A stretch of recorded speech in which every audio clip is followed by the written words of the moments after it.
Graça e paz, estamos mais uma vez aqui na nossa TV Cidade Farroupilha e nós queremos cumprimentar você que está nos assistindo, que esse momento que nós vamos passar aqui seja um momento proveitoso, onde a gente possa aprender um pouco mais de Deus, aprender um pouco mais da palavra de Deus. Hoje o pastor Fábio, o pastor De Jonatas não estão aqui conosco. Normalmente fazemos esse programa, um programa de entrevista, mas eu quero compartilhar uma palavra de Deus para a sua vida e que seu coração esteja aberto, atento, que você não ofereça nenhuma resistência àquilo que Deus quer falar com você.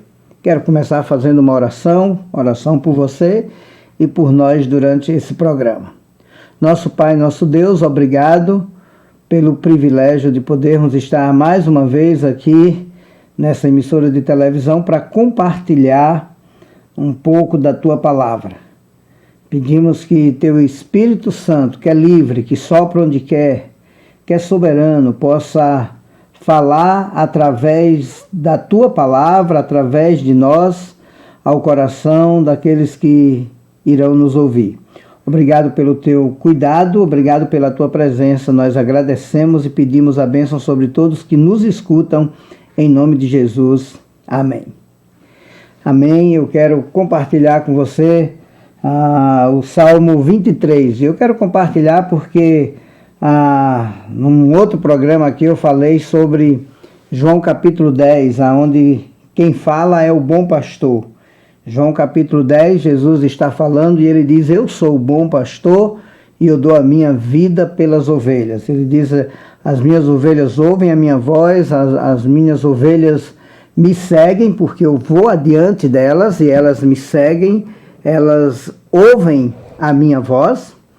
E é interessante que quando Jesus está falando em João capítulo 10, ele diz que as ovelhas dele sabem discernir a voz dele no meio de outras vozes. As ovelhas dele não seguem os estranhos, porque elas conhecem a voz dos estranhos. E é interessante também o fato de que ele diz que as minhas ovelhas ninguém arrebatará das minhas mãos. Quando ele falava em João capítulo 10, ele falava para aqueles discípulos que estavam ali, mas ele diz: olha, eu tenho outras ovelhas que ainda não estão nesse aprisco, elas também vão ouvir a minha voz e vão me seguir. Então, tomara que você já seja uma ovelha do Senhor, porque se você é uma ovelha do Senhor, você pode fazer a declaração positiva, corajosa, que Davi fez no Salmo 23.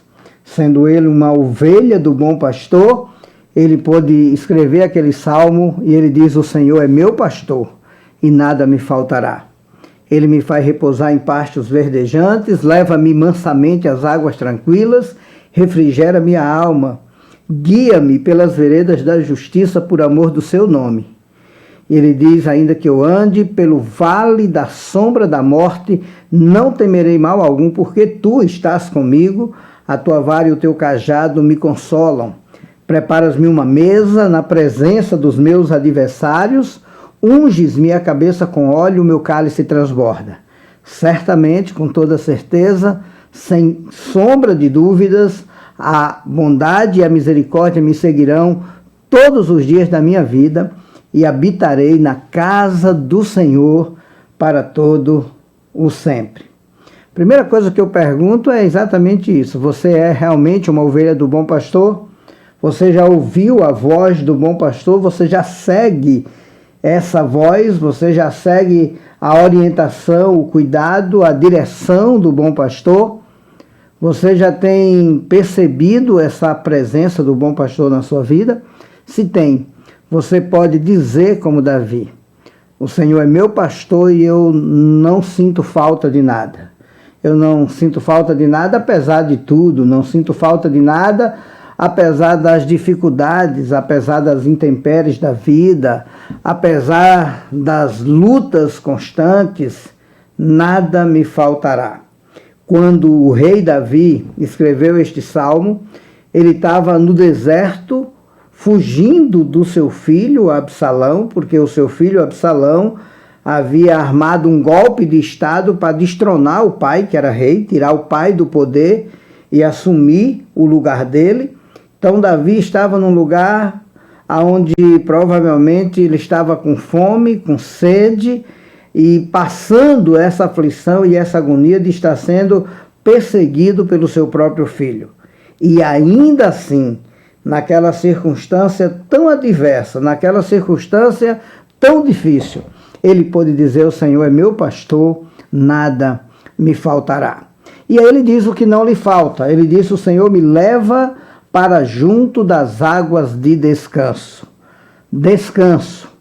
Quanta gente cansada, quanta gente aflita, quanta gente cansada da vida, cansada dos problemas, da dificuldade, às vezes cansada de um relacionamento complicado, turbulento, cansado de uma vida desorganizada, seja desorganizada na alma, no íntimo, seja desorganizada financeiramente, seja desorganizada nas relações pessoais ou nas inter-relações pessoais. Não importa. O que eu quero chamar a sua atenção é que há muita gente cansada, e Davi disse que o seu pastor, o seu bom pastor, o levaria para as águas de descanso. Interessante que quando Jesus esteve aqui na terra, certa vez ele disse: vinde a mim todos que estáis cansados e sobrecarregados, e eu vos aliviarei.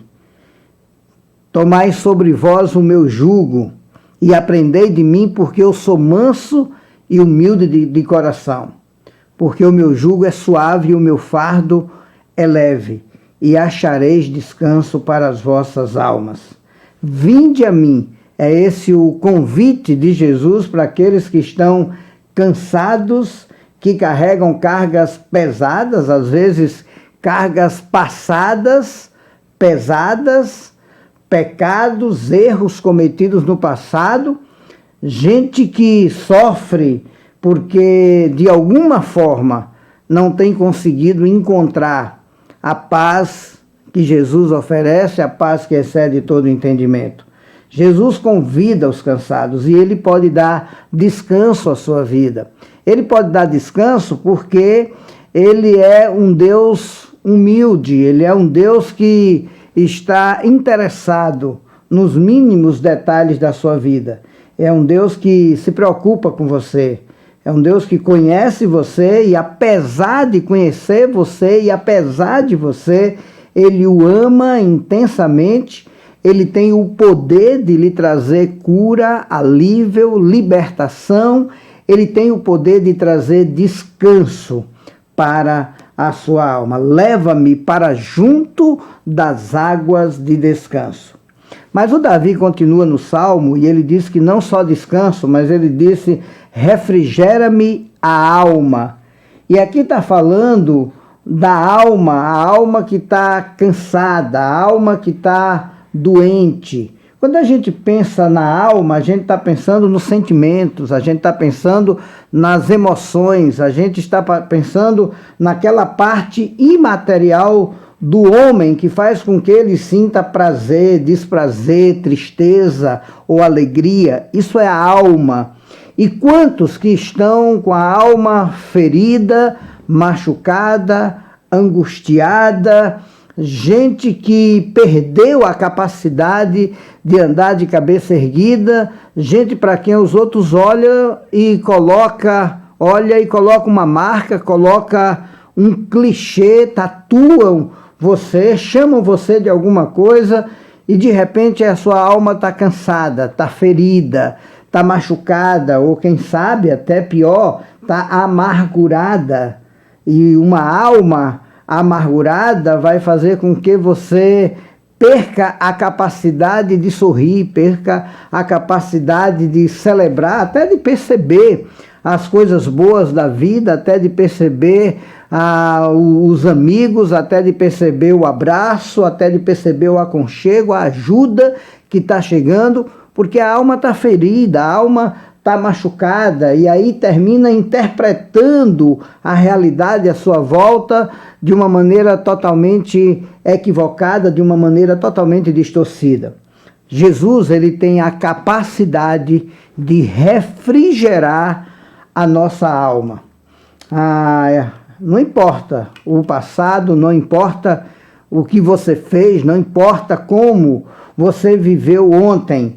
Se você de fato tem esse Senhor, Jesus, como o seu bom pastor, como aquele que cuida da sua vida, como aquele a quem você obedece, a quem você segue, a quem você se submete, aquele em quem você confia, ele pode sim refrigerar a sua alma.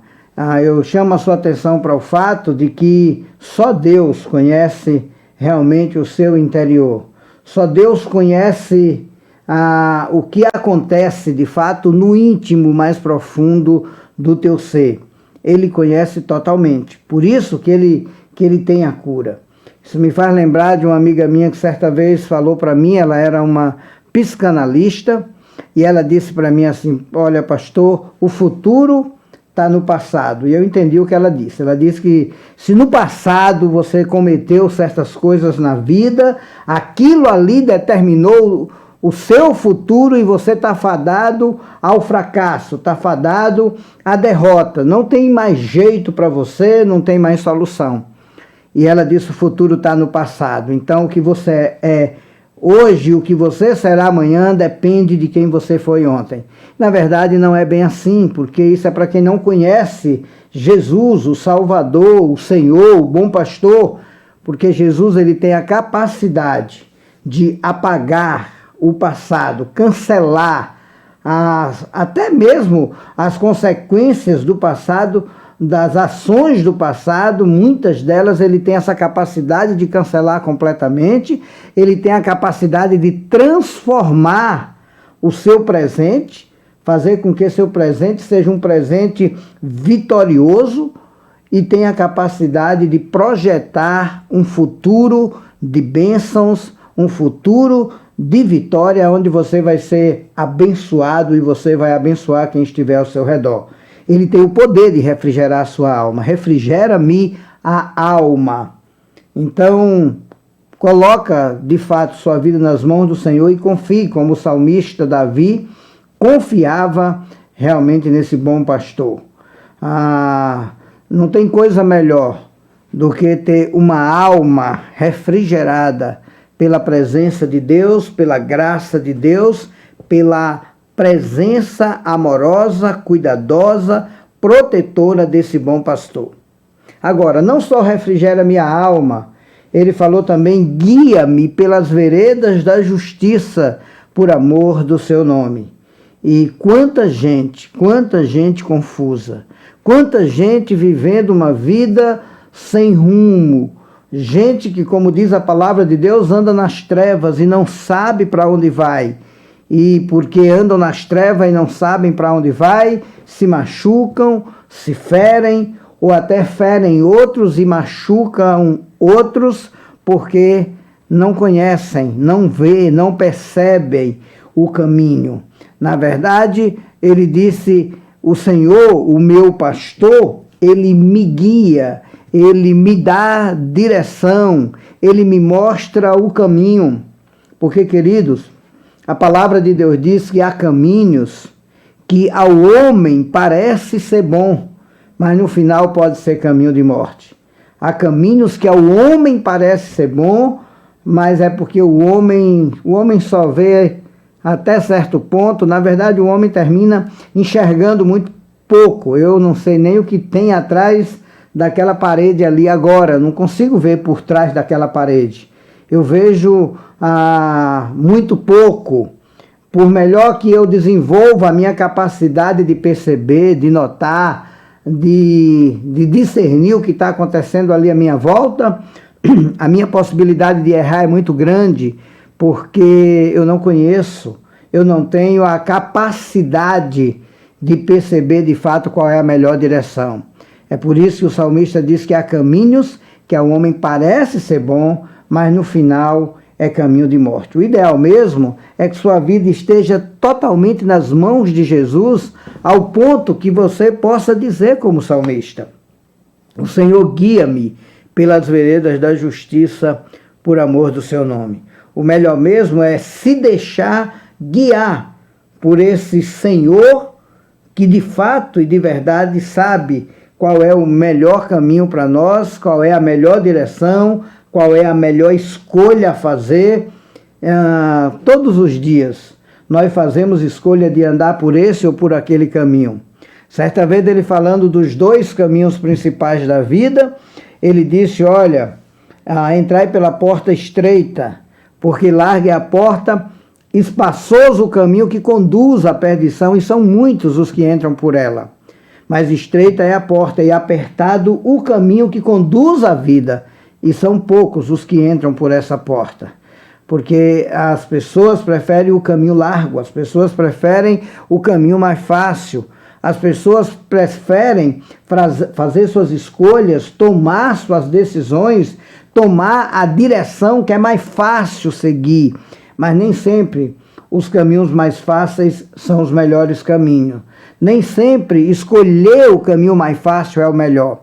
A Bíblia fala de um momento onde o povo de Deus, o povo de Israel, tinha que fazer determinadas escolhas.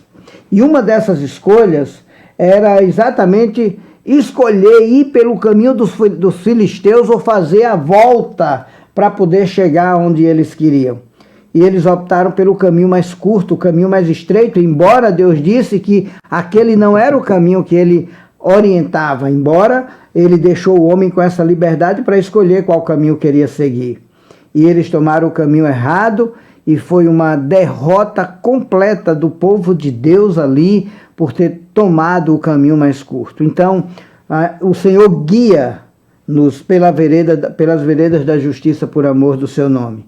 A minha pergunta a você é essa: nesse ano de 2025, você tem estado aberto, disposto a buscar de fato a direção de Deus para a sua vida, a orientação de Deus para a sua vida, ou você prefere seguir os seus próprios caminhos?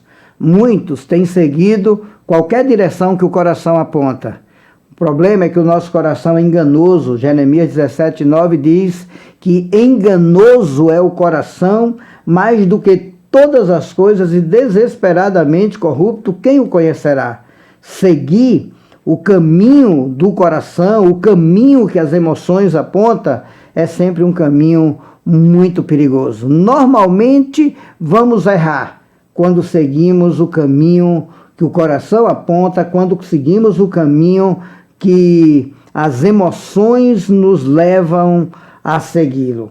Então, tenha cuidado.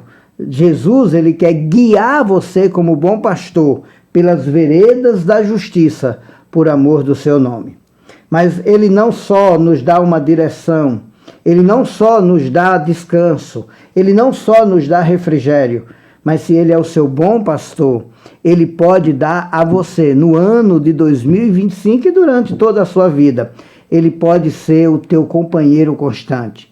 Porque o salmista diz: ainda que eu ande pelo vale da sombra da morte, não temerei mal algum, porque tu estás comigo.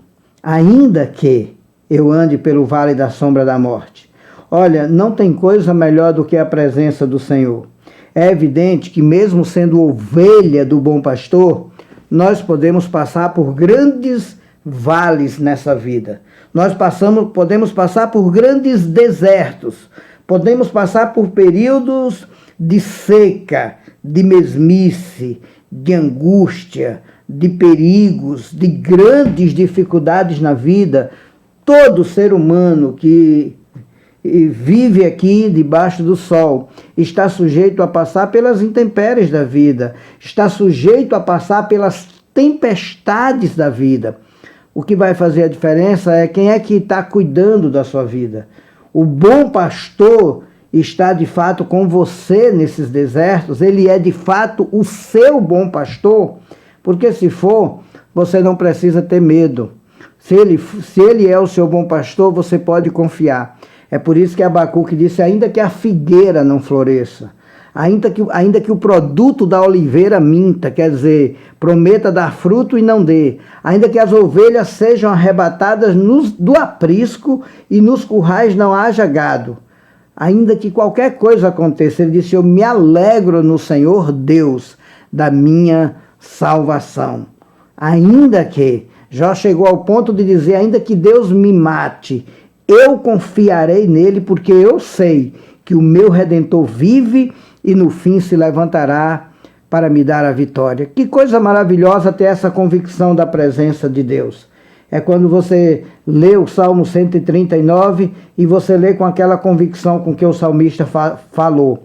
Ele disse, Senhor, tu me sondas e me conheces.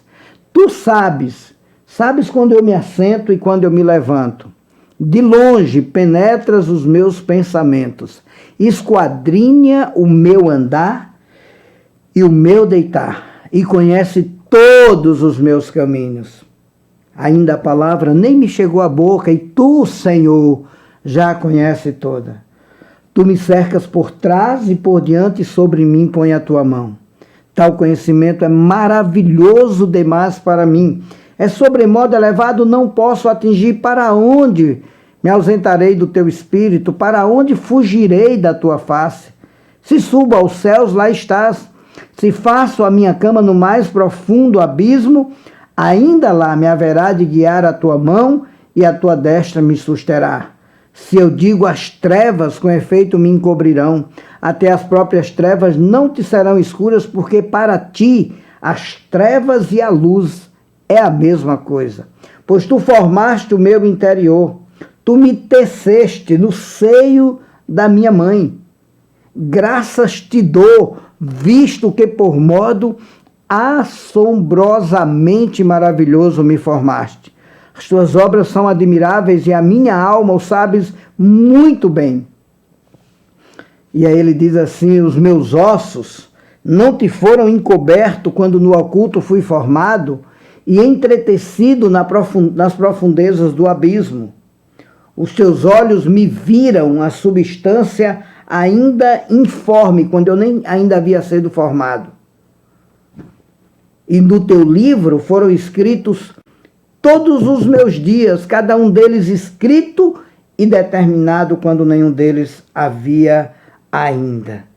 Quão preciosos para mim, Senhor, são os teus pensamentos, e como é grande a soma deles, se os contassem, excedem os grãos de areia. Contaria, sem jamais chegar ao fim. Sonda-me, ó Deus, e conhece o meu coração.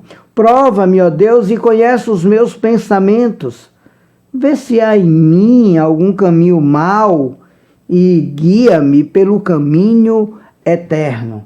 Essa presença de Deus é que fez com que Davi disse, ainda que eu ande pelo vale da sombra da morte, não temerei mal algum, porque tu estás comigo. Querido, não tem coisa melhor do que a presença de Deus na vida da gente. Não tem segurança maior do que ter a convicção, a certeza de que Deus é contigo. É por isso que Isaías, Deus falando através do profeta, diz, não temas, porque eu sou contigo. Não te assustes, porque eu sou o teu Deus. Eu te fortaleço, te ajudo e te sustento com a destra da minha vontade. Não temas, eu sou contigo. Quantas vezes a palavra de Deus nos recomenda a confiar nele? O Salmo 46 diz, o Senhor dos exércitos está conosco, Deus de Jacó é o nosso refúgio. O Senhor está conosco.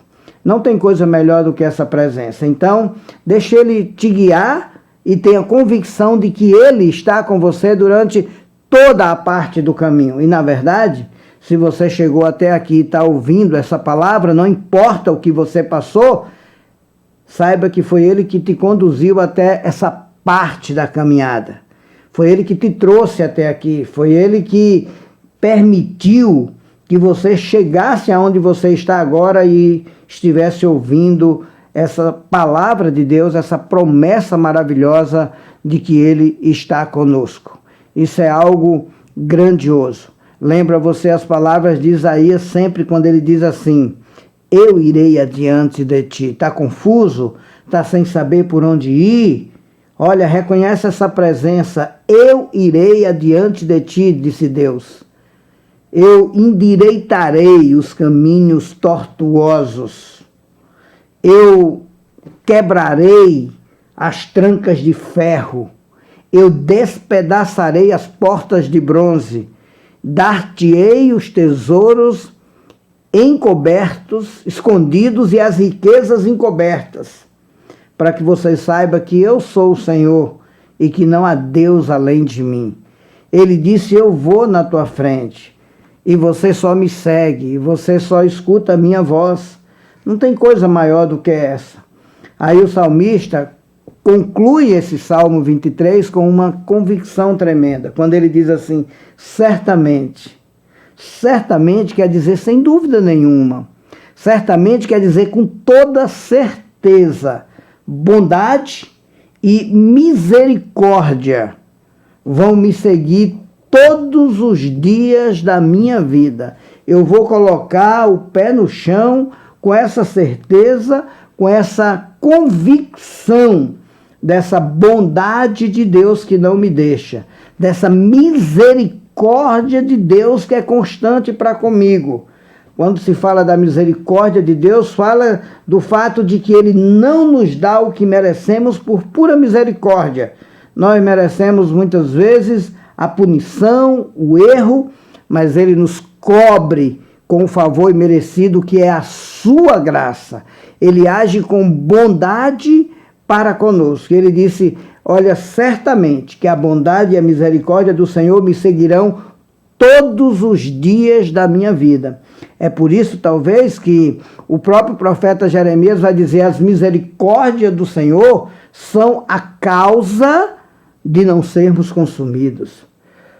Elas se renovam a cada manhã, grande é a tua fidelidade. Grande é a tua fidelidade. As misericórdias do Senhor, que se renovam a cada manhã e que nos faz acordar a cada manhã, nos dando mais uma oportunidade de viver um novo dia na presença dEle.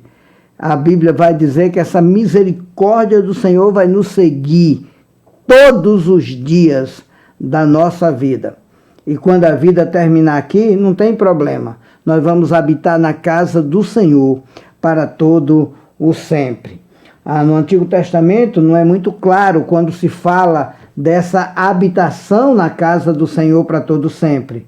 Mas, à medida que a revelação de Deus, que é uma revelação progressiva, vai acontecendo, quando chega no Novo Testamento, agora aí nós temos essa clareza dessa salvação de Deus, dessa vida eterna, desse lugar realmente que Ele foi preparar, a casa do Senhor. Por exemplo, para concluir aqui para você, o livro de João, capítulo 14, quando Jesus estava se despedindo dos discípulos, ele conclui, vendo a tristeza dos discípulos, ele, antes de partir, ele disse para os discípulos: não se turbe o vosso coração, crede em Deus, credes em Deus, crede também em mim. Na casa do meu Pai há muitas moradas. Se não fosse assim, eu vos teria dito, pois vou preparar-vos lugar. E quando eu for e vos preparar lugar, eu voltarei e vos receberei para mim mesmo, para que onde eu estou estejais vós também. E aí Tomé disse: Senhor, não sabemos para onde vais, como saber o caminho? E ele disse: eu sou o caminho. Eu sou o caminho. Pode me seguir, pode seguir minha direção. Pode seguir a direção que o Evangelho aponta, pode seguir a direção que eu coloquei, que vocês vão habitar na casa do Senhor para todo o sempre. A minha oração é que você seja uma ovelha do bom pastor. Não basta dizer que é ovelha do bom pastor. Não basta pensar que é ovelha do bom pastor. Não basta querer ser ovelha do bom pastor. É preciso ser uma ovelha do bom pastor.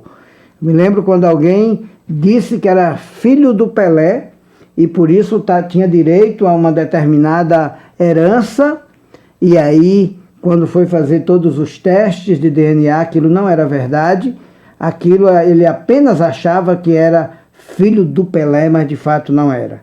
Às vezes, tem gente que pensa que de fato é ovelha do bom pastor, mas nunca parou para entregar a vida ao bom pastor. Entrega teu caminho ao Senhor, confia nele, o mais ele fará, e se torne uma ovelha do bom pastor. Que alegria poder compartilhar com você esse momento. É um salmo tão lindo, tão simples, e eu estou compartilhando de maneira tão superficial, mas tão divina, porque eu estou falando para você da maneira mais simples possível a palavra de Deus. Então, que Deus abençoe você, sua casa, sua família, Deus abençoe os seus, e que você possa encontrar nesse bom pastor descanso para sua alma, refrigério para sua alma, direção para sua vida, companhia constante, e que você saiba que a misericórdia dele te seguirá todos os dias, tá bom? Deus abençoe, vou orar, encerrando assim essa minha palavra nessa noite para você. Deus, obrigado pela tua palavra, ela é viva e eficaz, ela é verdadeira, ela é real. E eu quero pedir que o Senhor aplique no coração de todos os que estão nos ouvindo nessa hora, Pai. Obrigado. Obrigado pela tua presença. Que o Senhor trabalhe em nós, para que através de nós possamos, ou o Senhor possa realizar grandes obras para abençoar a vida de outros. Em nome de Jesus. Amém e amém.